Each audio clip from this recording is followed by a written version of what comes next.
Tipping and gratuity. As a charter agent, we get asked this question all the time. When do I tip? Who do I tip? What do I tip? So if you're going on a bareboat charter, this is you completely in charge. You have no crew, no hostess, no deckhand, no skipper. There is no tipping required. You don't need to tip the base manager. You don't need to tip or provide funds to the person who's giving you the boat briefing or the technical rundown.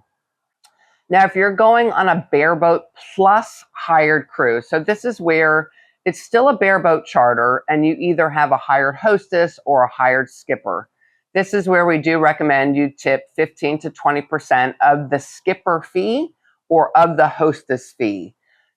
Another way to look at it is about 50 to 75 US dollars, euros per person per hired crew.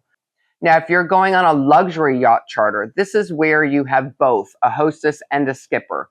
You have pre-filled out preference forms. Everything's all inclusive.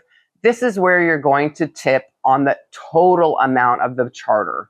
So this can add several $1,000s to the total charter fee, but it's part of a luxury experience and it's well deserved.